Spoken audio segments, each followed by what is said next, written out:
Bienvenue à tous en direct sur Public Sénat. Voici les titres du 22h ce soir.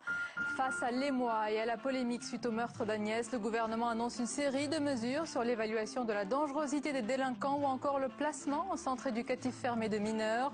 Le ministre de l'Intérieur affirme ce soir qu'il y a eu dysfonctionnement.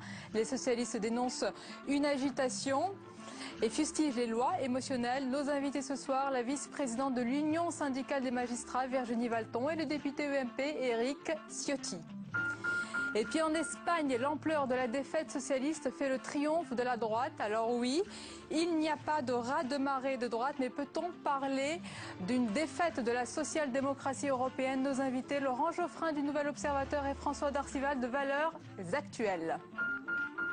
Et puis enfin, c'est la confusion en Égypte après les violents affrontements entre manifestants et forces de l'ordre qui ont fait 33 morts. Le gouvernement décide ce soir de démissionner, mais l'armée lui oppose un non catégorique. Bonsoir et merci d'être en notre compagnie ce soir. Bien sûr, c'est une victoire nette et éclatante. La droite espagnole a remporté haut la main une majorité absolue, historique, et les socialistes ont connu une déconvenue mémorable. Mais les Espagnols ont surtout voté pour tourner la page Zapatero. Ils n'ont aucun doute sur ce qui les attend, de la rigueur et encore de la rigueur. Dans ce contexte, le nouveau Premier ministre Mariano Rajoy n'aura pas d'état de grâce. Tous les détails avec Fabrice Cunet. Dans les kiosques, souvent les mêmes unes interrogatives. La droite a gagné les législatives en Espagne, mais elle a gagné sans dévoiler son programme face à la crise. Mariano Rajoy, le nouvel homme fort du pays, a simplement promis des coupes budgétaires partout où elles seraient possibles. Seule concession, cette nouvelle cure d'austérité ne devrait pas toucher le pouvoir d'achat des retraités ou les indemnités chômage. Bref, l'Espagne est dans le flou. L'électorat a signé un chèque en blanc au Parti populaire. On ne sait pas où il va l'investir. Avec le programme électoral neutre et vide qu'il proposait, tout est possible. On ne sait vraiment pas ce qu'ils vont faire. Seule réforme annoncée, une réduction fiscale pour les PME qui représentent l'essentiel du tissu économique espagnol. Une annonce déjà jugée insuffisante pour un pays qui se cherche une activité capable de prendre le relais de la construction comme locomotive de sa croissance. Pour le reste, taxes, impôts, TVA, les Espagnols s'attendent à des hausses en série dans ce que Mariano Rajoy qualifie de guerre à la crise. Et puis en France à présent et au Sénat, l'offensive se poursuit contre le projet de budget du gouvernement. Les socialistes s'appliquent à déconstruire la version qui leur est soumise. Dernier changement en date, le vote d'une taxe sur les transactions financières. Et ce n'est pas tout, le Sénat de gauche souhaite aussi épargner les collectivités locales appelées par le gouvernement à participer au plan de rigueur. Tous les détails avec Sandra Cerquera. Faire participer les collectivités au nouveau plan de rigueur, impensable pour la nouvelle majorité. Car pour les élus, les finances des départements se dégradent à cause du désengagement de l'État. Alors comment leur demander plus? Gérard Miquel, président du Conseil général du Lot, dit ne pas pouvoir réduire davantage les dépenses. Mettre ces collectivités à contribution, c'est faire en sorte que ces collectivités cessent ou réduisent fortement leur investissement. Nous devons maintenir le soutien aux collectivités, l'amplifier dans certaines conditions et mettre en place des politiques de péréquation adaptées. Une gauche à côté de la réalité, estime l'opposition. Si tout se serre la ceinture, pourquoi les collectivités seraient-elles épargnées? À droite comme au centre, on apprécie la volonté du gouvernement de rendre obligatoire la publication des dépenses. Il suffit de constater la très forte augmentation des budgets des collectivités locales, indépendamment des transferts de l'État qui ont eu lieu. Au total, l'économie demandée par le gouvernement s'élèverait à 200 millions d'euros. Un amendement a déjà été voté en commission des finances pour supprimer cette mesure. Ce soir, il devrait en être de même en séance lors de l'examen du budget.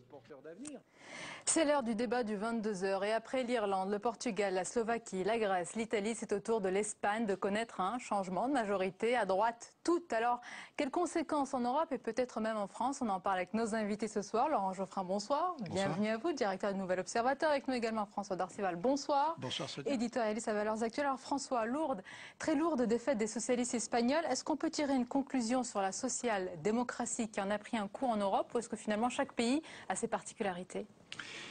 Il est certain que chaque pays a ses particularités.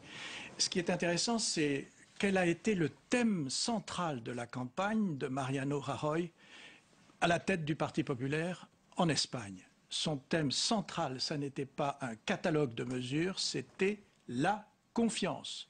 Et si... Je croyais que vous alliez dire un flou artistique parce qu'on n'a pas beaucoup entendu de mesures. C'était pas du tout un flou artistique, c'était la confiance. C'est-à-dire que ce pays se rendait bien compte, et c'est la raison pour laquelle Zapatero a anticipé ces élections, qu'il y avait plusieurs mois qu'il ne savait plus où il allait. Et donc, ce qui s'est passé, c'est le suffrage populaire, et donc le suffrage populaire s'est exprimé de manière, c'est vrai, historique, parce qu'une telle vague, on ne l'avait pas vue depuis 1977, la restauration de la démocratie en Espagne, et une majorité absolue au Parti populaire. Alors maintenant, effectivement, une fois qu'on dit croissance, il faut y aller. Alors, Geoffrin, la confiance, dit François Darcival, c'est-à-dire dire la vérité, ce que n'a pas fait le socialiste Zapatero?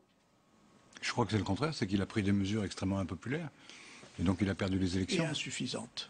Oui, mais alors, il y a deux manières d'interpréter ce genre de scrutin. On peut dire c'est la droite qui gagne sur la gauche, c'est vrai. Mais il y a aussi une manière de dire que c'est les nouveaux gagnent contre les sortants, et qu'on sort les sortants. Berlusconi n'est pas un fleuron de la social-démocratie européenne. Il a été obligé de céder la place également. C'est-à-dire que la crise agit comme un coup de Karcher, si on peut dire, contre tous les gouvernements en place qui sont obligés de prendre des mesures qu'on estime soit insuffisantes, soit trop dures, et donc qui créent une espèce d'impopularité naturelle. Et en Espagne, il y a une autre chose qui est frappante, c'est que le taux de participation est faible. Ah non, 72%. Oui, mais beaucoup de gens qui sont hostiles à cette politique qui est jugée trop à droite, n'ont pas voté. Il n'y a pas eu d'enthousiasme. Ils n'ont pas voté, mais enfin, le Parti socialiste espagnol a perdu 4 700 000 voix. Lorsque les pays européens ne sont pas gouvernés par des technocrates comme Monti ou Papademos, ils sont tenus par la droite ou des coalitions quand même qui sont à droite. Est-ce que la gauche a perdu quand même une bataille contre la crise en Europe? Mais d'abord, la majorité des gouvernements qui sont en Europe sont des gouvernements de droite, pas de gauche. Donc en Italie, on passe d'un gouvernement de droite à un gouvernement de techniciens, on ne passe pas à un gouvernement de gauche.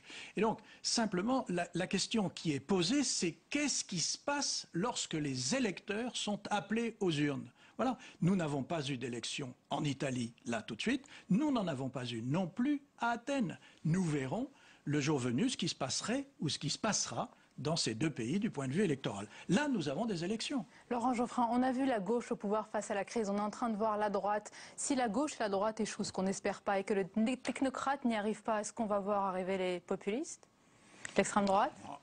Pour ce qui est du cas français, Marine Le Pen est très haute dans les sondages. Elle est beaucoup plus haute que ne l'était son père, au même moment de la course présidentielle en 2002, il a fait un score qui, à l'époque, était jugé comme absolument inattendu et extrêmement fort. Donc on peut supposer que la campagne se développant, qu'elle gagne des voix encore. Donc elle peut être au-dessus de 20%. Alors il y a Marine Le Pen, il y a aussi François Hollande. Dans ce contexte européen, finalement, droite et gauche appliquent la même politique. Comment il peut faire entendre sa petite musique? Est-ce qu'il l'a fait entendre? Il doit donner une stratégie de sortie de crise qui soit conforme aux valeurs de la gauche. Oula. Voilà. C'est facile à dire. Voilà. Conforme. Non, si c'est un concours de rigueur en disant moi je suis le plus dur, il a perdu d'avance. La droite a toujours la réputation, à mon avis injustifiée, mais enfin c'est comme ça. Oui. Elle a la réputation d'être plus. Alors, comment il va faire? Mais c'est pas un sans concours qu'on l'accuse de rigueur. d'irresponsable et sans qu'on mette en danger le triple. C'est un concours de crédit. À qui faites-vous crédit pour exercer des responsabilités dans une période aussi critique que celle-là? Voilà, c'est tout. Et donc, jusqu'à la mi-octobre, on ne savait pas qui Sarkozy aurait en face de lui. Aujourd'hui, maintenant, on le sait depuis un mois, et les choses, naturellement, se rééquilibrent dans l'opinion. Laurent Geoffrin, est-ce que pour savoir ce que François Hollande fera s'il est élu sur le plan économique, il suffit de voir ce qui se passe au Sénat? Est-ce que c'est le laboratoire de François Hollande, selon vous? Il y a des propositions de loi oui, qui sont données, oui, bien sûr. Il y a un certain nombre de choses, bien sûr. Bien sûr. Mais l'idée selon laquelle plus il y a de rigueur, mieux c'est, n'est pas forcément juste. Vous n'êtes pas d'accord avec ce que disait Margaret Thatcher? There is no alternative. Non, il y a une alternative pour vous? Parce qu'on voit bien qu'il y a un cercle vicieux aussi de la rigueur. Si tous les gouvernements européens se mettent à réduire les dépenses publiques de manière considérable, importante, vous allez précipiter la récession. Donc il faut être le seul. Et quand il y a une récession, il y a moins de recettes et après vous vous retrouvez. C'est ce qui s'est passé en Grèce. Oui, le scénario le pire, c'est fabriquer de la peur. Et au fond, les Espagnols ont voté contre la peur. Et quand Rajoy dit « je fais de la guerre à la crise, je conduis la guerre à la crise », c'est précisément pour évacuer, pour chasser la peur. C'est pas la première fois qu'on emploie cette thématique un peu guerrière. C'est le ministre Bruno Le Maire qui avait dit une guerre contre les marchés, cette fois-ci une guerre contre la crise. Mais non, en plus, c'est pas une guerre contre les marchés. Les marchés, ils suivent les opinions. Quand c'est instable, eh bien, ils sont dans le rouge.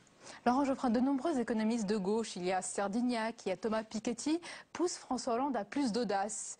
Est-ce qu'il faudrait qu'il en montre davantage, selon vous? Oui, bien sûr. Oui. Vous attendez de voir, c'est pas encore venu. Il y a une condition, il faut qu'il fasse, qu'il diffuse une confiance. Ça, je suis d'accord. Et s'il commence à avoir des propositions qui sont manifestement pas financées ou inconsidérées ou mal préparées, etc., ça ne marchera pas. Mais il ne peut pas dire voilà, je serai le meilleur élève de la classe de la Banque centrale européenne. Ça, c'est pas possible. Ça le conduirait où, ce raisonnement? À la victoire de Sarkozy, selon toute probabilité, parce que ça démobilise évidemment tous les militants, tous les gens qui sont attachés aux valeurs qu'il est censé défendre. Et deuxièmement, ça apparaîtra comme une copie de ce que Sarkozy propose de faire. Donc ça ne marchera pas. Il faut donner une alternative. Ça ne veut pas dire qu'il faut prendre le programme de Mélenchon ou de je ne sais qui, c'est pas ça. Mais simplement, il faut que les valeurs d'abord qui sont mises en avant et ensuite les mesures soit la marque d'un projet qui soit le sien et non pas celui du voisin. On voit toute la difficulté. Oui, pas celui du voisin. Et ce que nous avons vu la semaine dernière dans la négociation entre les socialistes et les Verts, c'est la démonstration exacte de cette affaire-là. C'est exactement ce qui s'est passé. Et donc, on a vu... C'est une erreur factuelle. Mais c'est pas du tout une erreur factuelle. Alors, je vais montrer pourquoi. On va fermer 24 réacteurs et on va vous donner 25 « C'est du tripatouillage total, alors que François Hollande avait dit « Je ne suis pas d'accord pour sortir du nucléaire ». Le résultat des courses, c'est qu'on... Je viens d'entendre un sophisme. Parce que mais non, pas du tout un sophisme. Quand on dit on troque les circonscriptions... On ne troque pas, on vous accorde. Ben oui, on accorde. Et oui, on vous accorde. Ça correspond... Attendez, je peux terminer? Ça correspond à ce qu'il a toujours dit depuis 6 mois, c'est-à-dire que... Non, justement pas. Mais si. Et non. Il a toujours dit... Excusez-moi. 50%. 50%. Donc pour faire 50%, il faut qu'il y ait moins de centrales. Oui, il faut développer les énergies alternatives, renouvelables, et ce sont des investissements utiles. Ça prouve que tout le monde... Mais je ne suis pas d'accord. À partir du moment où vous dites 50%, vous réduisez le nombre de centrales. C'est possible. C'est facile à comprendre, ça. Oui, sauf que maintenant, on dit 24 réacteurs sur 58. On va passer à autre chose. Ça prouve que tout le monde n'a pas compris cet accord qui n'était pas si clair que cela. Non, mais je voudrais quand même... Oui, mais d'accord, on n'a pas compris, mais on peut expliquer pour que les gens comprennent. La position de Hollande n'a pas changé. Si, elle a changé. Mais non, pas du tout.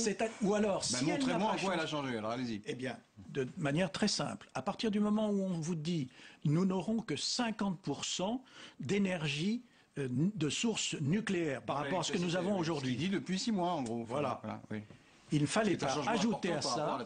Il ne fallait pas ajouter à cela. Nous allons, pour le confirmer, fermer 24 réacteurs sur 58. Parce que là, vous vous donnez des conditions qui font que vous ne suivrez pas la croissance. Autre thème. J'ai pas compris. C'est pas grave. Les téléspectateurs se seront fait un avis. Est-ce que l'hypothèse d'un technocrate, d'un banquier, même à la tête du gouvernement français, est-ce que c'est une hypothèse plausible? Est-ce que si ça va mal dans les prochains mois, on pourrait faire appel, par exemple, je dis à Jean-Claude Trichet? Lui, je peux vous dire qu'il n'y croit rigoureusement pas. Oui. Voilà. Dieu nous en préserve, si je puis dire. Merci, monsieur. C'est la fin de ce débat. La suite du 22h. Autre sujet d'actualité, entre le souci de ne pas instrumentaliser une affaire douloureuse et le devoir de réagir aussi face à l'émoi suscité après le meurtre d'Agnès et à la polémique qui grandit, la marge de manœuvre est étroite. Le gouvernement a décidé de ne pas attendre en proposant une série de mesures choc. Les socialistes dénoncent ce soir une exploitation de la situation et l'accumulation des lois émotionnelles. On voit tout cela avant notre débat avec Mounir Soussi. Après l'émotion et les questions, place aux annonces. Moins d'une semaine après le drame de Chambon-sur-Lignon, le gouvernement promet une réponse choc. Personne qui a commis d'abord un crime sexuel particulièrement grave doit être placé en centre éducatif fermé lorsqu'il est mineur. Autre mesure, l'évaluation de la dangerosité des délinquants sera renforcée. Ce projet doit être discuté dans 2 jours en Conseil des ministres dans le cadre de la loi de programmation sur l'exécution des peines. La rapidité de la réaction du gouvernement est sévèrement critiquée par l'opposition qui dénonce une récupération. Nous trouvons ça particulièrement nauséabond de voir la droite instrumentaliser de facto un fait divers comme celui-là, quand elle devrait, elle, se pencher sur son propre bilan et regarder la réalité en face. Chez les professionnels de la justice, ces annonces ne font pas l'unanimité. Pour eux, l'inflation législative n'est pas forcément la solution. On sait qu'en France, chaque fois qu'il y a un drame, on pense à une nouvelle loi. Commençons par vérifier déjà en quoi les lois qui existent sont limitées ou leur mise en œuvre de bonnes lois a été erronée. Placer chaque jeune délinquant sexuel en centre fermé aura un coût. Pour un jeune enfermé, c'est 3 éducateurs mobilisés jour et nuit pour l'encadrer. Et nos invités ce soir sur cette affaire douloureuse et ses conséquences. Virginie Valton, bonsoir. Bonsoir. Bienvenue à vous. Vous êtes vice-présidente de l'USM. L'USM, c'est l'Union syndicale des magistrats. Avec nous également Éric Ciotti, bonsoir. Bonsoir. Bienvenue à vous, député UMP des Alpes-Maritimes et spécialiste des questions de sécurité au parti majoritaire. On va commencer, si vous le voulez bien, par écouter la réaction du ministre de l'Intérieur, Claude Guéant. C'était tout à l'heure aux 20h de TF1. On l'écoute. Oui, il y a eu dysfonctionnement. Apparemment, il y a doute sur les questions de savoir si les responsables éducatifs étaient au courant. En tout cas, ni le maire, ni la gendarmerie, ni même le médecin psychiatre qui le soignait n'était au courant des faits qui s'étaient produits. Pour des crimes particulièrement graves, il convient que l'auteur mis en examen ne puisse pas retrouver la liberté avant sa comparution en jugement. Il est bien sûr hors de question de l'envoyer en prison, puisqu'il n'y a pas eu jugement, il n'y a pas donc de peine, mais les centres éducatifs fermés constituent une mesure de contrôle judiciaire et cela doit être utilisé. Alors on va rentrer bien sûr dans le détail des mesures annoncées, mais d'abord Éric Ciotti, quand le ministre de l'Intérieur dit oui, il y a dysfonctionnement, est-ce que ça veut dire que, il sait qu'il y a dysfonctionnement et que l'enquête est bouclée déjà ? Il regarde les faits, comment face à un tel drame, avec cette violence, ce déchaînement de violence, ne pas dire qu'il n'y a pas eu dysfonctionnement. Comment quelqu'un qui avait déjà commis, présumé avoir commis un crime en 2010, et qui avait fait 4 mois de prison préventive, se retrouve au sein d'un établissement éducatif classique, dans un internat, a fortiori un internat mixte, ça traduit forcément un dysfonctionnement. Il y a également la question de l'information de l'établissement. Après, l'enquête aura à établir s'il y a des responsabilités individuelles, où il y a eu faute. Je ne veux pas me prononcer à ce stade, mais globalement, comment ne pas dire qu'il n'y a pas eu dysfonctionnement? S'il n'y avait pas eu dysfonctionnement, il n'y aurait pas eu ce drame. L'enquête se poursuit. Vous êtes d'accord, Virginie Valton? À ce stade, on peut déjà dire qu'il y a un dysfonctionnement quelque part. Je ne peux effectivement pas être d'accord avec ce qui vient d'être dit et ce qui a été dit par M. Guéant.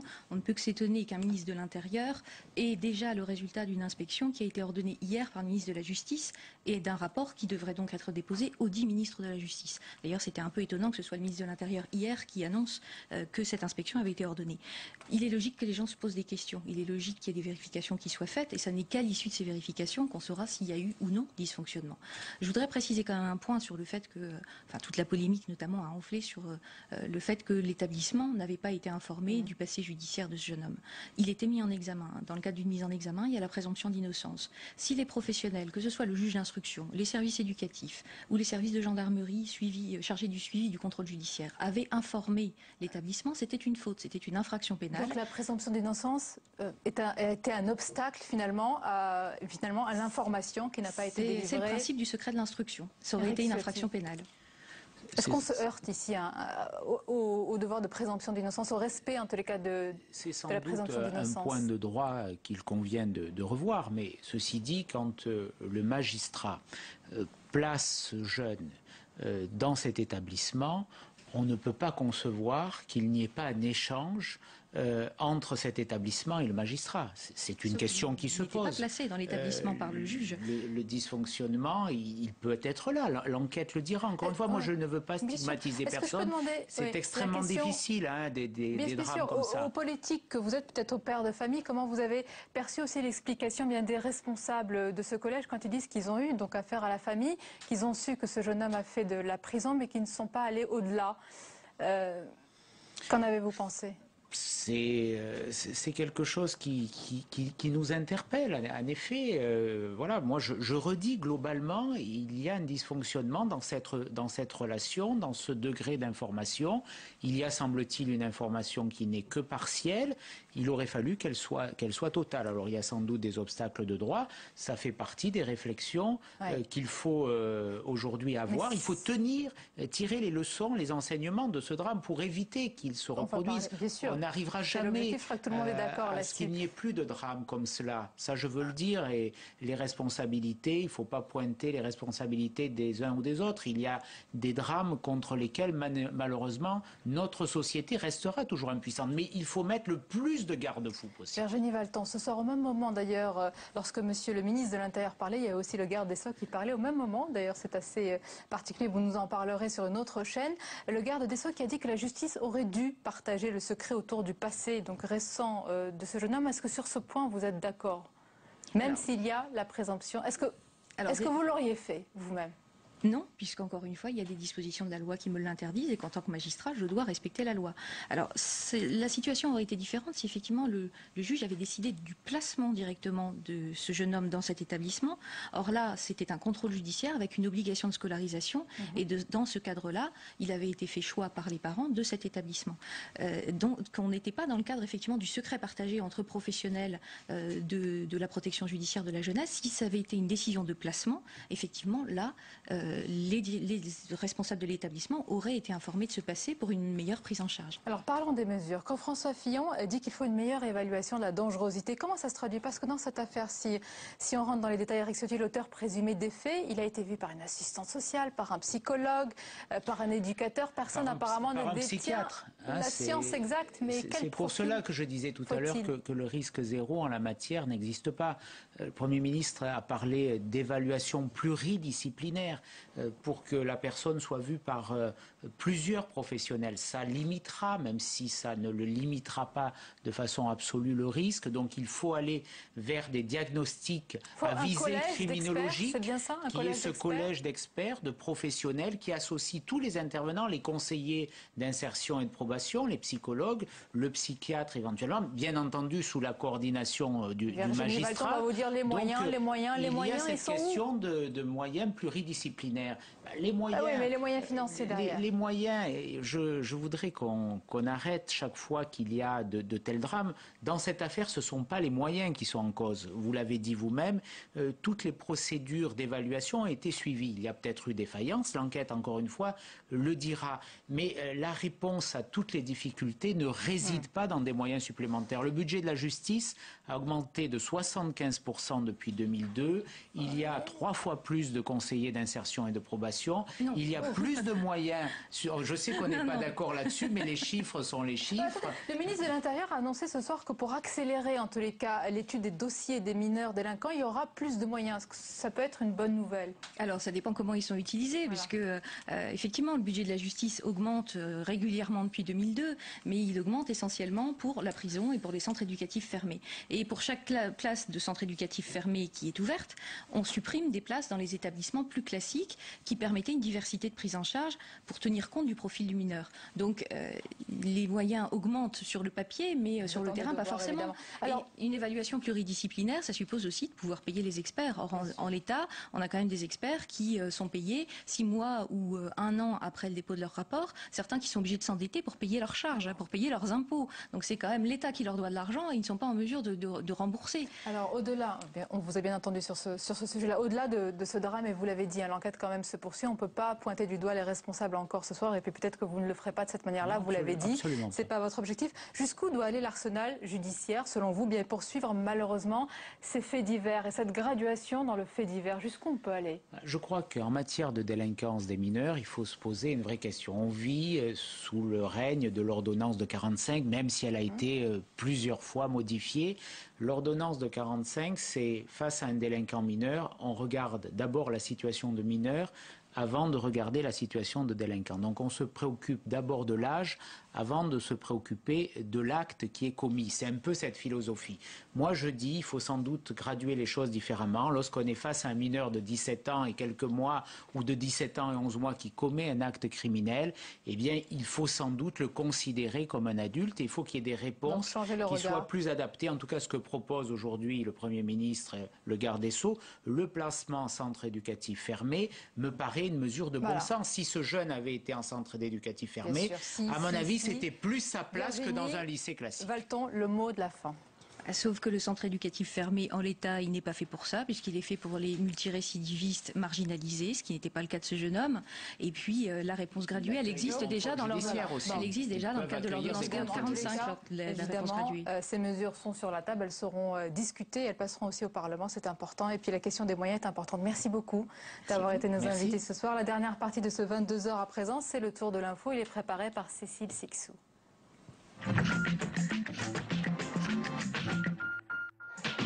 Grande confusion ce soir au Caire, alors que les violences continuent place Tahrir. Le gouvernement a présenté sa démission, une démission que l'armée refuse pour l'instant. Depuis 3 jours, le centre du Caire et des grandes villes d'Égypte sont le théâtre de violentes manifestations, dont le bilan s'élève à 33 morts selon la morgue, 24 selon le ministère de la Santé. Les protestataires exigeaient que l'armée quitte le pouvoir. On se prépare, porte de Versailles, à recevoir le plus grand rassemblement d'élus. 7000 au total. Le congrès des maires de France débute demain matin pour 2 jours. Au sommaire de cette réunion, 2 thèmes agiteront les débats, la crise et la réforme territoriale. L'occasion pour les petits candidats à la présidentielle d'aller à la pêche aux 500 signatures à quelques mois du scrutin de 2012. Après PSA, Areva, selon l'AFP, le géant nucléaire s'apprêterait à licencier 2700 personnes, dont plus de 1000 en France, avec pour objectif économiser 500 millions d'euros par an dès 2013. Une information démentie ce soir par Areva et le ministre de l'Énergie, Éric Besson. L'offensive se poursuit au Sénat contre le projet de budget du gouvernement. Les socialistes continuent de déconstruire la version qui leur est soumise. Ils ont notamment voté la taxe sur les transactions financières ainsi que le refus des collectivités territoriales de participer au plan de rigueur. Ce soir, ils examinent la taxe soda. En commission des finances, les sénateurs avaient proposé sa suppression. 35 épisodes diffusés sur le web. Désormais, le feuilleton à la mode, c'est celui de Jean-Luc Mélenchon. Le candidat du Front de gauche à la présidentielle lance aujourd'hui le premier numéro dans Marche, les coulisses de campagne. La série consacrée à sa campagne avec tous les lundis un nouvel épisode. Générique, personnages hauts en couleur, teasing sur les prochains épisodes. Tous les ingrédients sont réunis pour fidéliser les internautes aux péripéties du candidat. Sifflé par le public alors qu'il monte sur le ring, on ne parle pas ici d'un champion de boxe mais bien de Vladimir Poutine. Le Premier ministre russe s'est fait huer devant une foule de 20 000 personnes au stade de Moscou. Une première pour l'ancien espion du KGB qui félicitait le vainqueur d'un combat d'arts martiaux. De quoi s'interroger sur la réalité de sa popularité à quelques jours des élections parlementaires où son parti est donné favori.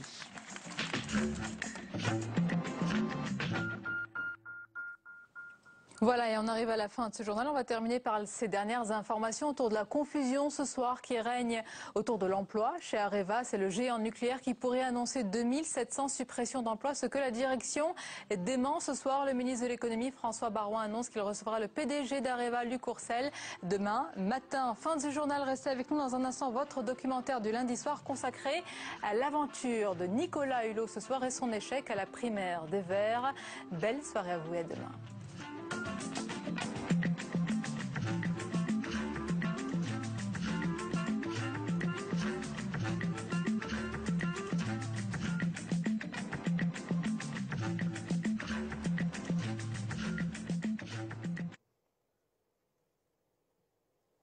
Ce qui est très difficile en politique, presque impossible, c'est de ne pas céder à ce que j'appelle cette espèce de fil à plomb qui vous ramène toujours vers le bas. C'est que vous partez avec une volonté de hisser les choses vers le haut, voilà, vers l'humain, vers l'essentiel. Et en fait, vous êtes en permanence tiré vers le bas. Voilà. Et ça, c'est le côté un peu désespérant, c'est comment faire de la politique autrement. Comment alimenter le débat public, comment s'extraire du bruit de fond, comment s'extraire de l'insipide, comment pas être dans le dogmatisme, comment pas être dans la politique politicienne. Ben, en tout cas, j'ai fait la démonstration que c'était très difficile. Voilà. Je ne dis pas que c'est impossible. Septembre 2011. Voilà 3 mois que Nicolas Hulot a été éliminé de la primaire d'Europe Écologie Les Verts. Son incursion en politique n'aura duré que le temps d'un printemps. Une aventure des plus risquées parmi toutes celles tentées par l'ancien animateur d'Ushuaïa. Une aventure politique sur laquelle il a accepté de revenir.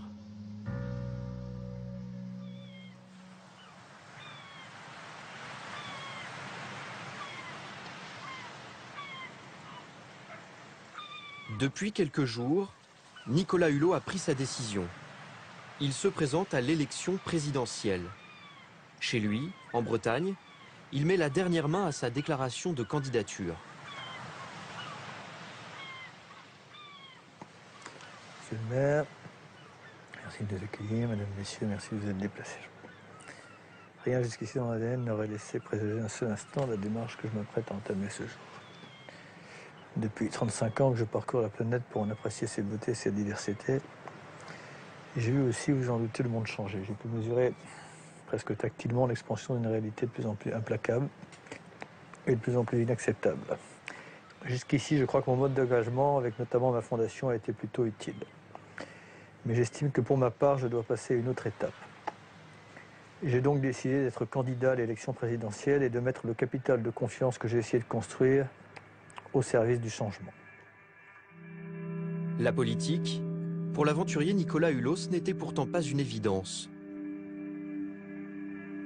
Oh, ben ça, c'est... je ne sais pas si on peut dire encore le jeune homme, mais un peu insouciant, soif d'exister, soif de sentir, voilà, qui vit, avec un peu d'hédonisme probablement.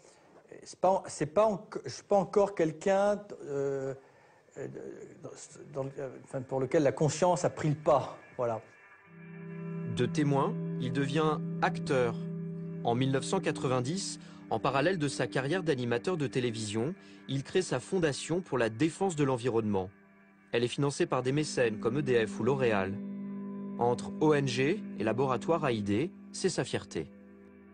La fondation, c'est ce qui m'a permis de passer d'une intuition d'agir à un enjeu construit, élaboré, étayé.